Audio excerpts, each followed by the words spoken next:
Raw Story is reporting on some Republicans cracking down on learning. They say, Republican Arkansas State Senator Kim Hendren introduced a bill to the state legislature that will ban the works of historian Howard Zinn from any schools that receive public funds.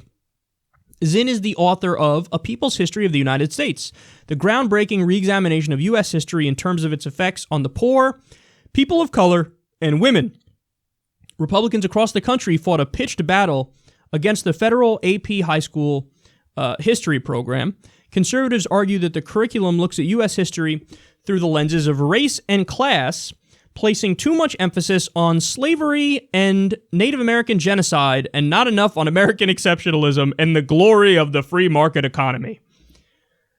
Okay, see, this is hilarious because what's happening here is an Arkansas Republican is proposing a bill where he's saying, look, we're going to ban this propaganda. But in reality, he's the propagandist. They're the propagandists. This is Projection 101. They want to do their propaganda about the United States and talk about American exceptionalism, which, by the way, what's another term for exceptional? Supreme. So American exceptionalism is really American supremacist. You think we're better because we're American, period. That would be supremacy. If we're better, that means by definition that others are inferior. So we are superior, they are inferior. In other words, you're a bigot against everybody who's not an American. That's what it is. Again, this is just logical deductions and looking at the words and breaking it down. I mean, that's what it is. So American supremacist, American exceptionalist is American supremacist. They say, no, we must teach that in our textbooks. Okay, so how would you feel? And by the way, I'm sure this is the case, but you look at, textbooks in Iran, or you look at textbooks in Saudi Arabia, and they talk about how you're supreme, you're exceptional. Saudi exceptionalism, Iranian exceptionalism, or Islamic exceptionalism, or whatever. You go, that's gross. Why are you teaching? And at the same time they do this, they have the nerve, half the time, they talk out both sides of their mouth. Half the time it's American exceptionalism, and then the other half of the time is, we believe in equality.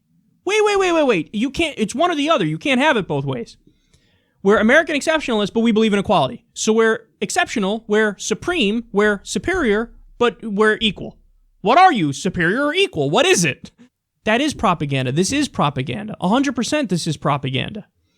And furthermore, you have to talk about things objectively. When you look at the free market objectively, are there things that have been a success? Yes. Some people in my audience might disagree with that, but I think you're wrong. So, for example, we create really great cars because of the free market and because it's a consumer good and because of competition. You get the lowest price for the highest quality thing. The cars that came out of the Soviet Union were a joke. So are there some aspects of the free market that are great? Yeah, and that should be taught.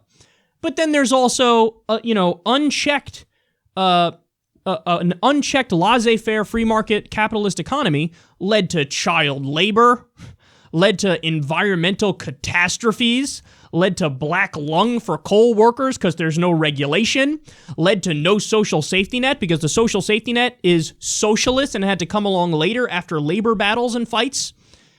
So you have to give all the facts. They're like, no, free market is good and American exceptionalism is true.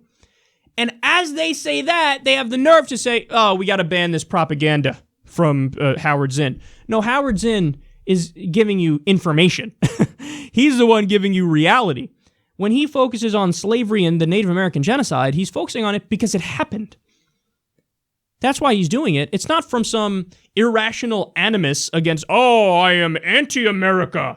No, it's let me see the history and let me report it. Oh, look at that. We had slavery for a really long time. We built the country on the backs of these poor slaves.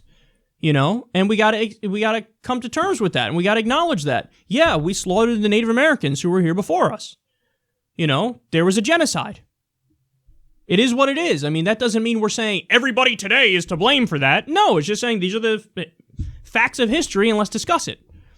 But they go, no, that's propaganda. But it's not propaganda for us to talk about American exceptionalism and the free market economy. And by the way, usually that goes hand in hand with Reagan is awesome and fucking, all the founders were really Christian and religious. Other shit that's not true or half true. So, no, the Howard Zinn's book should stay.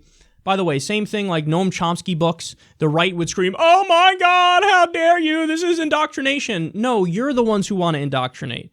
Noam Chomsky is the most quoted intellectual alive. You know, he's a brilliant linguist and philosopher and political thinker, and, you know, teaching his thoughts and teaching his philosophy, that's education. On the flip side, the shit that you want to try to push, like, for example, creationism or intelligent design in science class, that's just factually wrong. So you're doing the propaganda, we're doing the education. You can't come to terms with that reality, so you just want to ban the things that teach facts to the kids because you think, well, that'll turn them all liberal. Well, that's one thing you're right about.